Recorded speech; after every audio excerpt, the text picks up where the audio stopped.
Good afternoon, everyone, and welcome to the webinar for our Imperial Risk Management program. My name is José Rosario, and I am here alongside Professor Robert Kosowski, that is the program director for the program Risk Management. Can we go to the next slide, please? So we thought before we started, and to give some time for people to come in, if you can share on the next slide, if you can share where you are from, where you're watching this, and also what brings you here today. So we usually find this quite helpful so that people have some time to join, and whoever is joined, so that we have a little bit of understanding where people are from. And let's see if you can share that and go into the chat function and just put where are you actually in right now and what brings you here today. It would be great to know. And then make sure that you put all panelists and attendees there. I see that we have already 23 participants today, so it would be good to have an idea of where people are. If everyone is very shy and don't want to share where they are, we'll just move on to the next slide. So let's see if anyone can type in where they're from. So I am in London today, okay, so no one is actually sharing where they're from and no questions. So I think we will, there you go. Oh, someone from Lisbon, my hometown as well. Hello, Elena. Boa tarde. Very nice, yes. Anyone else? Okay, cool. Maybe we just, boa tarde. There you go. Perfect. So I think we'll probably be able to, we have already a good number of people on the webinar. So maybe we start. So there's another comment there. Okay. So from London, and another person from London, welcome. And anyone have any expectations about the webinar, something they want to learn, what brings you here? It will be great to put it there. Also, throughout the webinar, if you want to type your questions on the chat function, feel free to do it. We have some time at the end to go over those questions.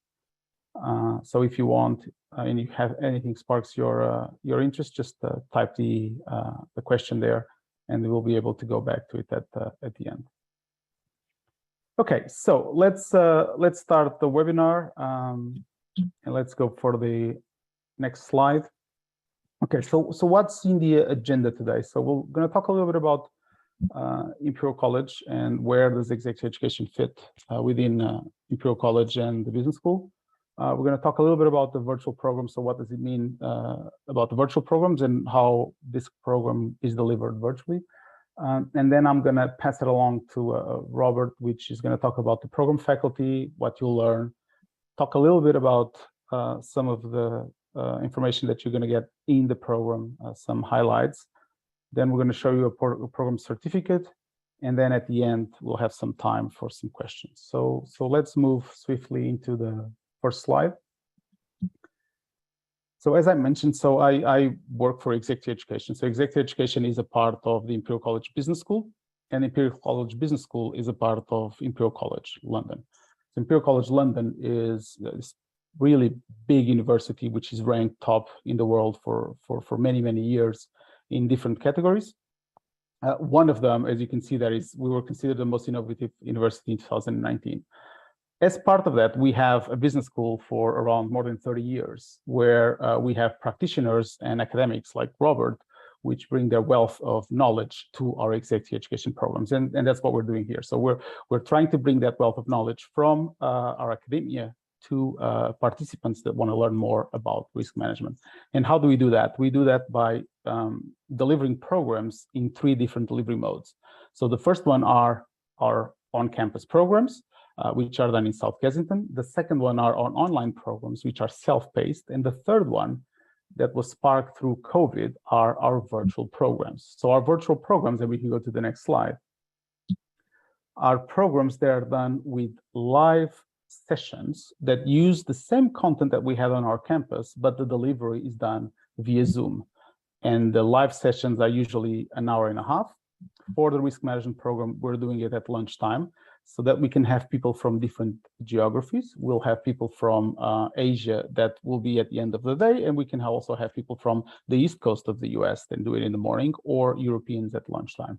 So it's a very easy capability that we've built to be able to deliver programs all over the world. Yeah.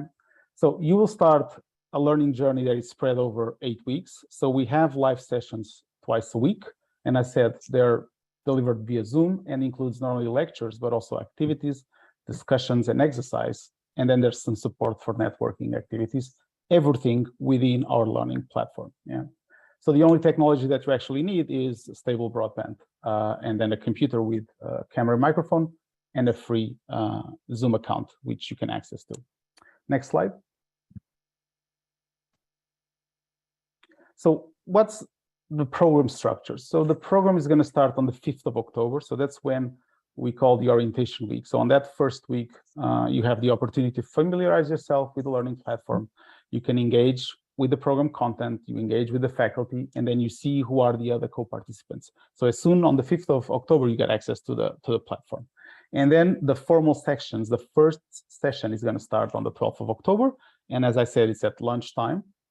Robert will walk you through in the next slides of some of the details of the sessions, but we'll have it on Wednesdays and on Fridays at lunchtime.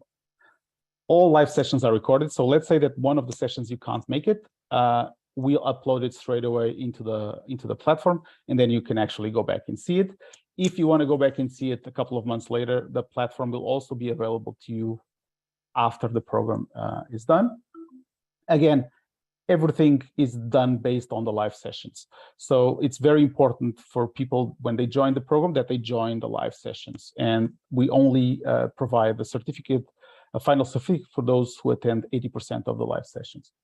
And then that's it. And then you have a digital certificate that is sent by Imperial College Business School that you can put on your LinkedIn profile, and then that you can share with everyone. And it's really an interesting and good part of your CV. Next slide. So now I'll just pass it along to Professor Robert, who is going to introduce himself, and then I'll come back at the end with the Q&A part. Robert. Great. Thank you very much, José. So welcome, everyone.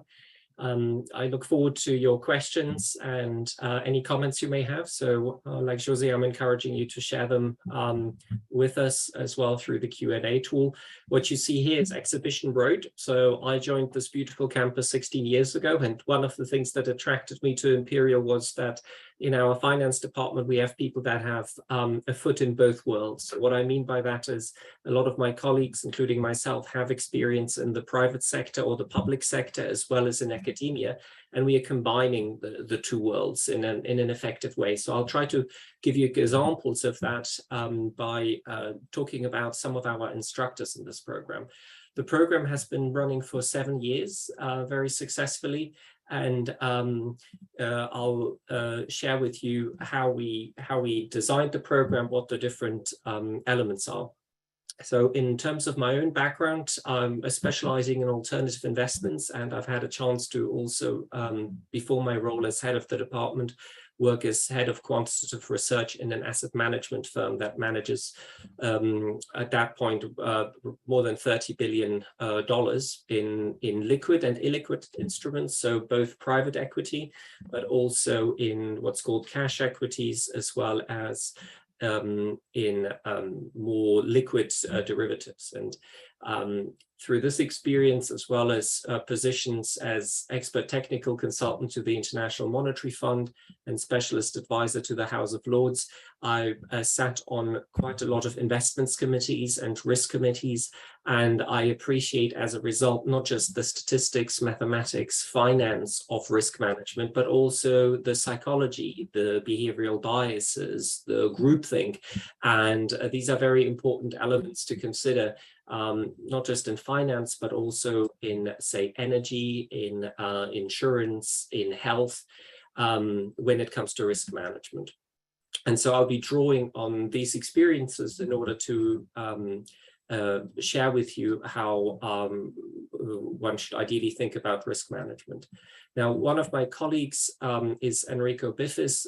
Enrico is doing very fascinating research. I've often described myself as a consumer of his research because he's done research ranging from the impact of risk, of solar storm risk on communication systems, satellites with the US Defense Department, to climate change risk. He was awarded the Financial Times Sustainability Award last year that we're really proud of for his work on helping 50,000 farmers in Tanzania get more competitive agricultural insurance.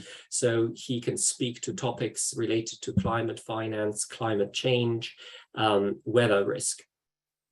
He's also a trained actuary, and I will shortly discuss what his contributions in the program are in terms of the sessions. Now, we also have Paolo Zaffaroni, who's also consulted extensively in the public sector for central banks, but also for asset managers. And his role is to lay the foundations in terms of the basic language that we speak in risk management. So some basics of mathematics and statistics, because some of you may have not ever studied them, and some of you may have studied them a long time ago, and we need to revise them. We are very fortunate as well that we have Didier Michaud. He's a former colleague of mine, and he is a chief risk officer. In fact, he's a chief risk officer that will tell us how he built a chief risk officer department, how he built a risk management function. And he will talk about the day-to-day of risk management within an asset management company. Now, as I mentioned, the course is not purely focused on asset management or banking, but more broadly on corporate risk management, including insurance. And José Ribeiro is a former member of Lloyd's, the large insurance syndicate, and also a serial entrepreneur. And he will discuss his experience accumulated over many decades in many different continents of risk management, both enterprise risk management, but also operational risk management, and the role of cyber security and cyber risk management. While also sharing with us what the importance of risk management is in insurance, and what the importance of insurance is for other companies. So how you can say not just hedge risk, but also transfer risk or reinsure risk.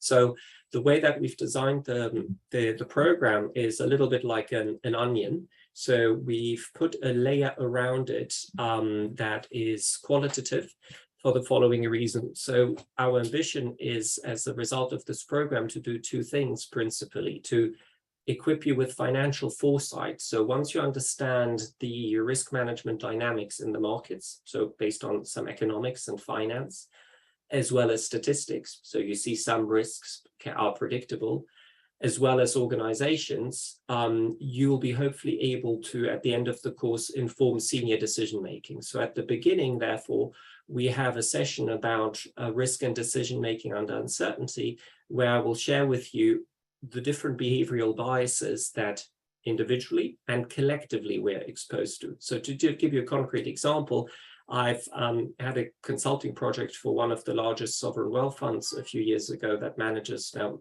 around $1 trillion. So that's $1 trillion US. And we were asked to look at something related to the asset allocation. And when I asked them, well, why are you doing things this way, sort of to understand where they were coming from, they said, well, we've always done it this way. And then you realize that when you try to change things, you have very little time to prove yourself right. Going with the consensus is typically easier. And we'll talk about different examples, a list of behavioral and collective biases, and how to overcome them in practice. Why is this important? Well, because all the other sessions with the beautiful concepts of how risk management should be done in practice are useless unless you can overcome the behavioral obstacles and implement things. And so in the last session, as I will see, we'll go back to the bigger perspective of enterprise risk management. So with this onion layer around, what we then have is we need to create a level playing field. Some of you have different backgrounds. We had, for example, someone working at a power company in Brazil, and a hydro company. Incidentally, a world-class jiu-jitsu fighter as well, as I remember, as well as someone who worked for a credit card company in Switzerland, and someone who worked for a ratings agency in London, and someone who worked for the largest private company in Peru. Many different backgrounds. We will lay the statistical and mathematical foundation so that we speak the same language in sessions 2 and 3. And then we'll also have a guest speaker that will apply some of these concepts in the real world through examples. Now, since we have the common language of statistics by the end of session 3, in session 4, 5, and 6, we are talking about the basic understanding of how risk works in markets. Concepts such as portfolio allocation, asset management, asset liability management. We'll do that in the context of a fascinating case study of Harvard Management Company. And we'll try to understand this notion of what risk can you hedge or diversify and which ones can you not diversify, because obviously once you've diversified them, they don't matter anymore. Once you've hedged them, they don't matter anymore. But if after all of that, you still need to do something, then you may need to transfer them through insurance. So you kind of see how everything builds logically on each other. Now, then we'll talk about interest rate risk and market risk and commodity price risk. Commodity price risk, as you've seen in the press, is dramatically important. You see what is happening with oil prices and gas prices. And we do have always had examples of this commodity price risk. So if you work for a corporate, for a company that is grappling with commodity price increases, there are many relevant case studies that we'll talk about, including how the government of Mexico years ago also hedged some of their oil price risk. And then we'll go a little bit more deeply into more advanced material by introducing derivatives. So what are futures? What are forwards? What are options? What are swaps? How can you use them? And we'll do that within the Bank One Corp case study, which is a seminal, fascinating case study, extremely rich, and it will help us understand how to manage interest rate risk in the context of banking as well. Now, then we'll, as I mentioned, have the chance to speak to a chief risk officer. Some, but not all of you, may be interested or are currently risk officers and may want to transition. Others may be doing risk management more implicitly, or you are selling potentially risk management tools for people that are doing risk management. So it's very interesting to hear from Didier what kind of third-party tools he uses in practice in order to do risk management.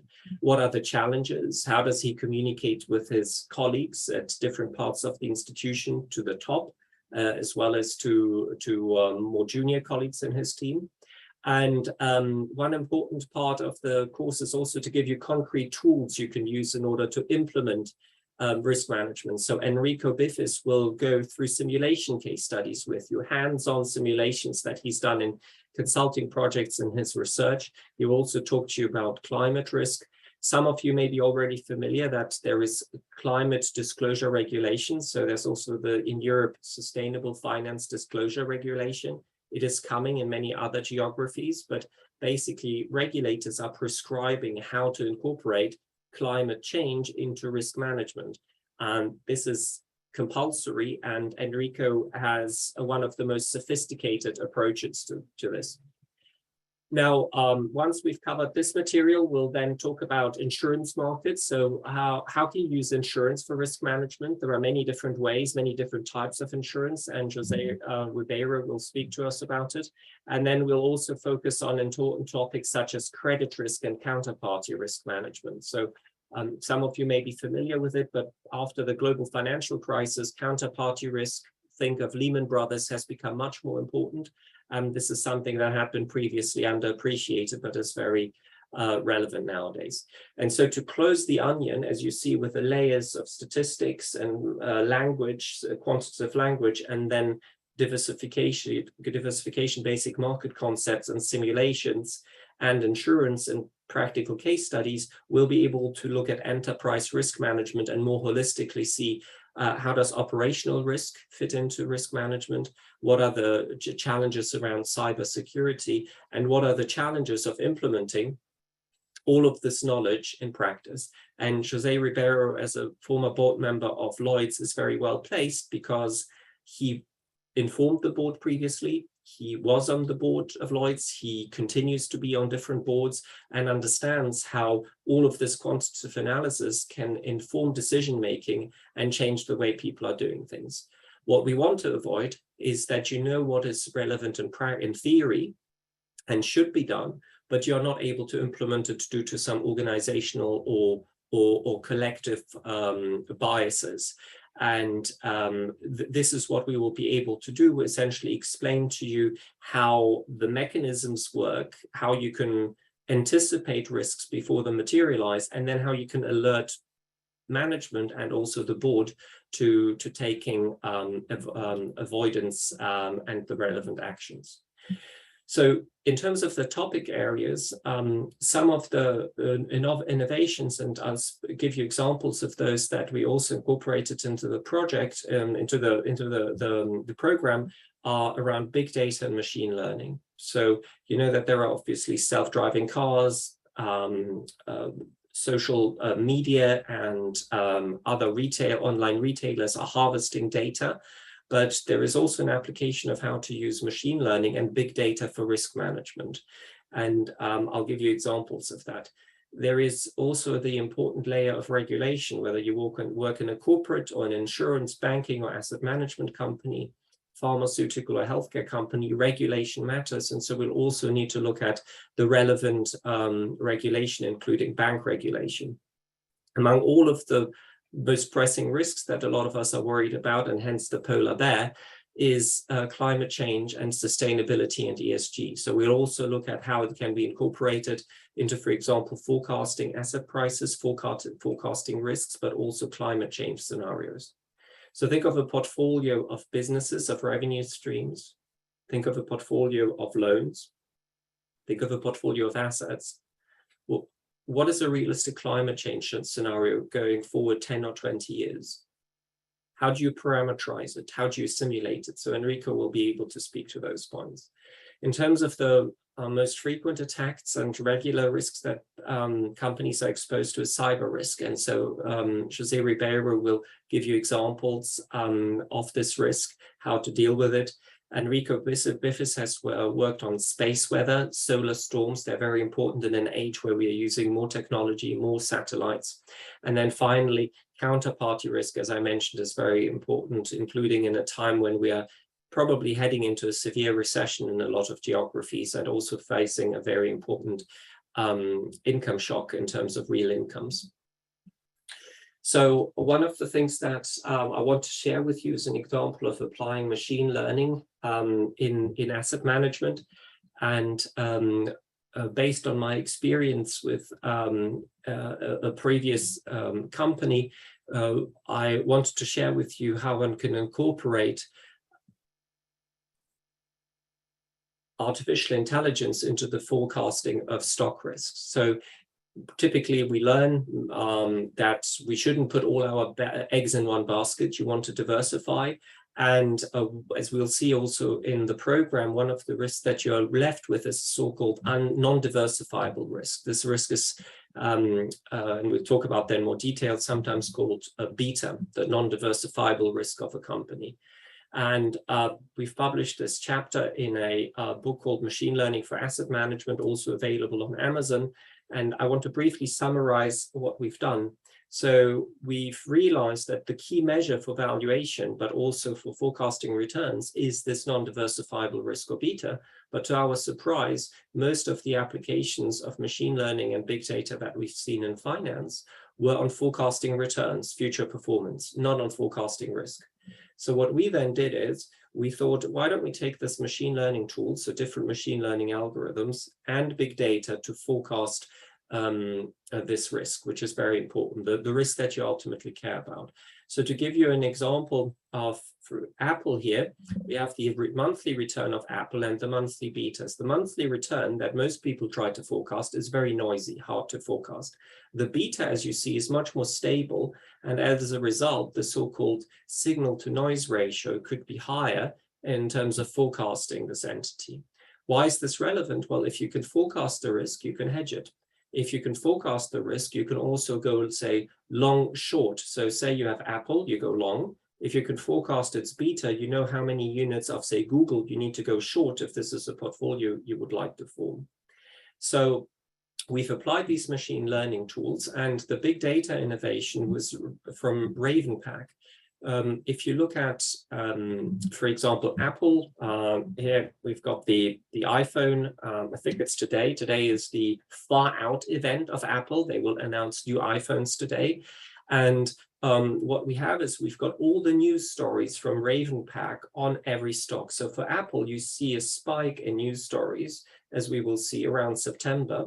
And then we also have sentiment variables. So Ravenpack collect data. They read all the news, all the unstructured data. Think Bloomberg, think New York Times, Financial Times articles. They collect the number of stories and also sentiment. Sentiment is it good news or bad news? Good or negative, positive or negative words said about Apple.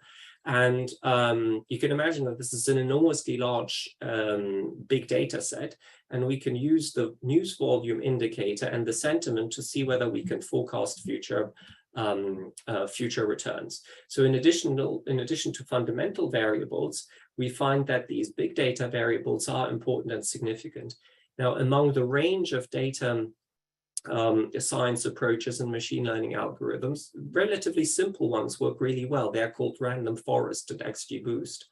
In the program, I also talk about other algorithms such as neural networks, but they turn out to be much less impactful compared to relatively simple things that anyone can really implement quite easily in standard software packages such as MATLAB or R or Python. And we also look at macro sentiment to see whether, say, the business cycle affects the relationship between the future risk of Apple and, say, sentiment or news in the past. So here is the effect for Apple as an illustration that I mentioned. So on slide 20, you see the number of news stories and the sentiment score. So this is just 2017, but you see that there's a dip in the summer and then it takes off in October. Well, the reason for this is that there was a release of a new iPhone and the news flow increases. It turns out, though, that there's also a dip in the sentiment. And so these kind of time series we have for every single stock in the sample. And we can combine them with other variables such as past returns or valuation ratios like price earnings ratio to see whether we can forecast it. So this is, again, just to give you a concrete example. For Apple, the kind of measures that we look at are the price to book. And so here we would have the price to book of Apple. So we see, for example, that the market capitalization of Apple is at 1, it's orange, it's one of the biggest companies. When you look at the cross-section or cross-sectional average, 0.37 under log market cap, it means the average company is at 0.37, that's a standardized average value in the distribution. It's much smaller than Apple. When you look at the news volume, Apple is again at 1, it has much more news volume than all the other stocks. But this is just to give you an idea of how these measures compare. And the way we've constructed it to get these mean values is we took the average minimum divided by the range. So it's basically between 0 and 1 as a result. Average value divided by the range, right? So if the range goes from very high to very low, you standardize it and you get a distribution between 0 and 1 to see where Apple Apple plots on this distribution. And so what we then find is we use different machine learning algorithms to forecast this risk. And this could be applied to, say, sales, it could be applied to costs, to other marketing initiatives, social media, credit cards. It's been applied already. And we have different algorithms. One would be just linear, take all the variables and have a linear forecast of the future risk. There is also a lasso regression, which basically penalizes for the number of variables. You can't just add more and more. And finally, random forest, which essentially combines the different variables in ways that allow for nonlinear interaction. So you could have, say, very high size together with very high news volume and maybe sentiment forecasting something. It allows for nonlinear interactions. And we see that in terms of the accuracy, the red and the orange lines, that's the diagram on the right, are higher than the simple linear forecasts. And we achieve quite high one-year accuracies in terms of the ability to forecast this beta over time. which is essentially one of the most important variables when we think of a portfolio, because the beta is the non-diversifiable risk. So why is this very relevant? Well, in terms of regulation, a lot of companies are now realizing that regulation is so extensive, especially touching on every aspect of the operation, that they have implemented a so-called enterprise risk management framework, which contains all of the different elements of risk: market risk, operational risk, cyber risk, and so on. One of the things that we'll also focus on in our case studies is the following: stress tests. So the conclusion from the course, as you will see, and based on our collective experience, is not that quantitative measures are somehow a panacea or easy to implement. In fact, quite often you have little data and the data generating processes can break down. Or you have no data at all, such as, for example, COVID and a war interacting with each other. So instead, what one has to do is to learn how to create realistic stress tests. These can be historical or hypothetical. Imagine, for example, what would happen if the high inflation period of the 1970s repeated itself. This is something we kept talking about for many years in this course, and it seems to be happening now in 2022. Imagine what the next pandemic could look like, a new pathogen. What would be the impact on your sales, on your costs, or if you're an asset manager, on your portfolio? And then, of course, also the importance of culture, risk culture, and conduct. We'll talk about remuneration, incentive systems, HR aspects. How do you align incentives for individuals that they don't take outsized risk, that they don't gamble, for example, in order to get paid if things go well, but if things don't go well, they might just leave the company and go elsewhere. So as you see, it will be a combination of qualitative and quantitative aspects of risk management. Now, a recent Deloitte survey has asked companies how important they consider certain risks to be. And all of the risks I've mentioned here, starting with market risk, going all the way to cybersecurity or systemic risk, are listed. And we'll cover essentially all of these in the course, including also morbidity and longevity risk. So the course is very relevant for essentially all corporates, not just in asset management, banking, or in insurance. Now, what are the benefits for your company?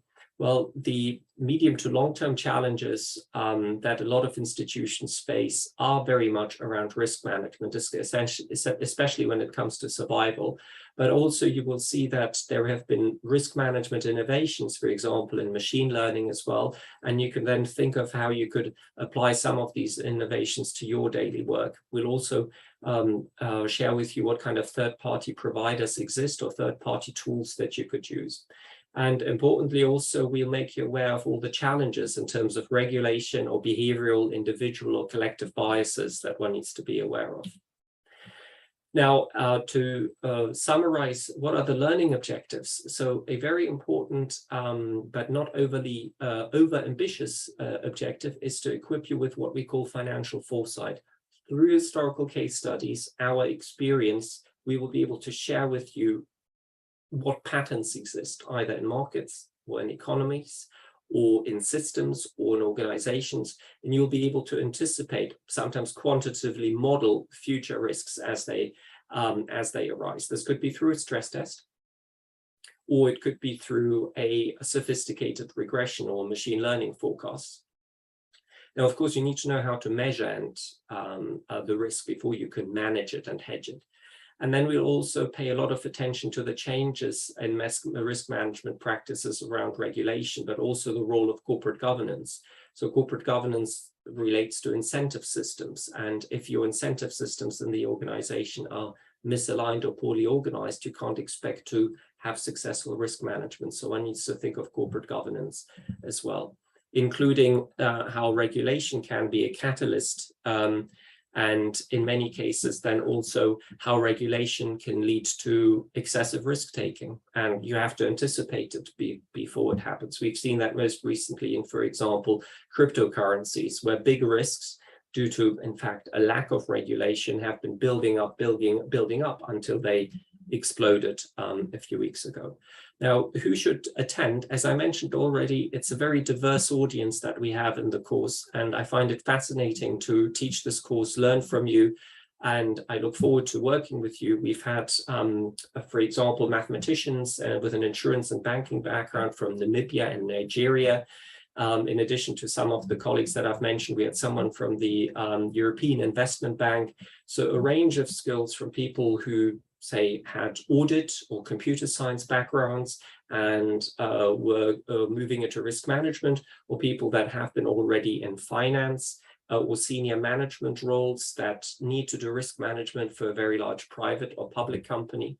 So we've had many different backgrounds and we learn from each other, and it's a very stimulating learning environment. In one case, we had a manager from a smaller province from Russia a few years ago, and he informed us live during the session that the second biggest company in his state had just been nationalized.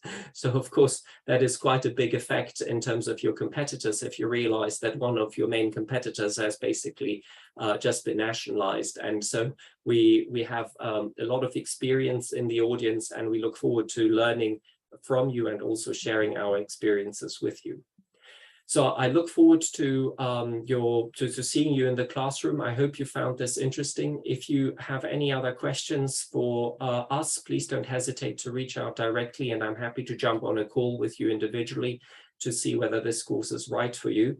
And I'll hand it over now to José to talk to the remaining material. Perfect. Thanks, Robert. Really, really insightful. Thank you for that.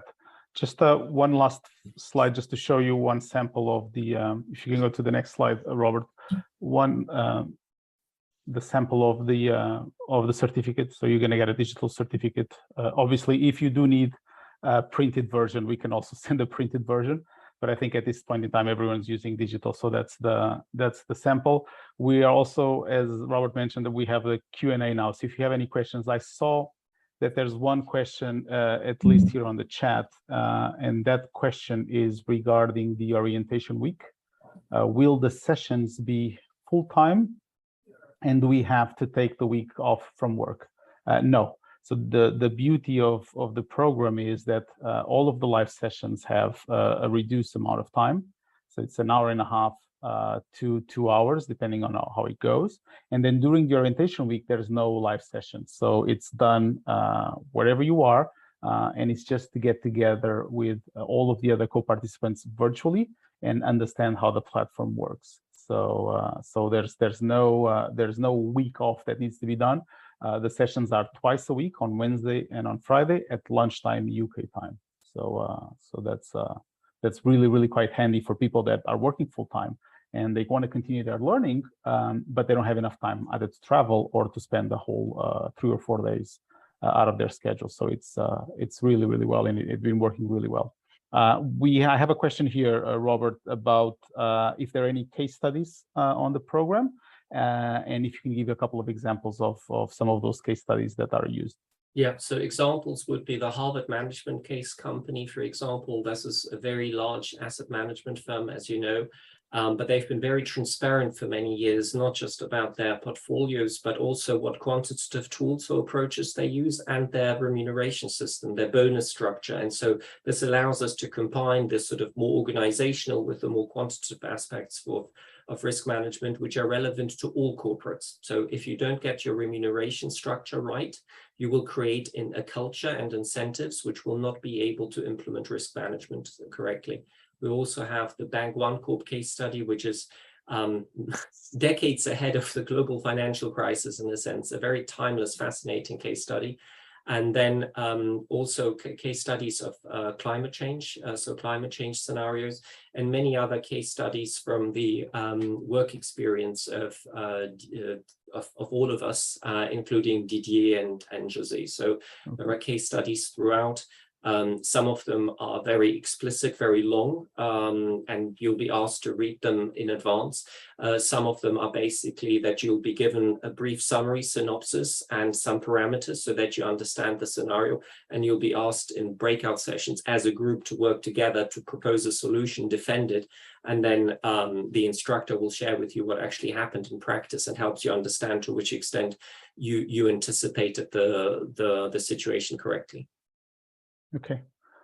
Thanks, Robert. So there's another question here. My firm will be sponsoring me. Is it possible for them to pay you directly for the course and fees?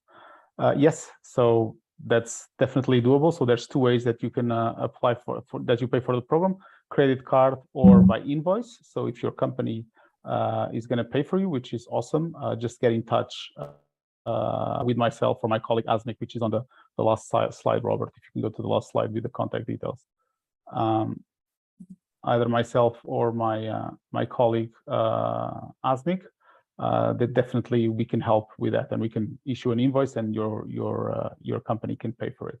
And since we're on the last slide, I don't think there's any more questions here. Just wanted to again thank Robert for the time and for sharing his thought leadership with us. Just to remind again, so the next cohort starts on the 12th of October. So that's the first live session. We do have a 10% discount for everyone that attended the webinar, but we're giving a deadline of applying for Friday. So if you are willing to apply and you do it by Friday, end of day, we will offer a 10% discount for whoever attended this webinar. And as I mentioned, if you have any questions, my colleague Asmik's detail is there. Just send her a quick note. As Robert mentioned, Robert is also available for a specific time if you want to understand a little bit more about how you're fitting into the program, and I can help as well. So all of our contacts are on the executive education and the business school website for Imperial College. And that's it. And again, thank you all for attending, and we hope to see you either in South Kensington or virtually in one of our programs in the future. Thank you so much. Thank you very much. Thank you for your time and interest. Have a good rest of the day.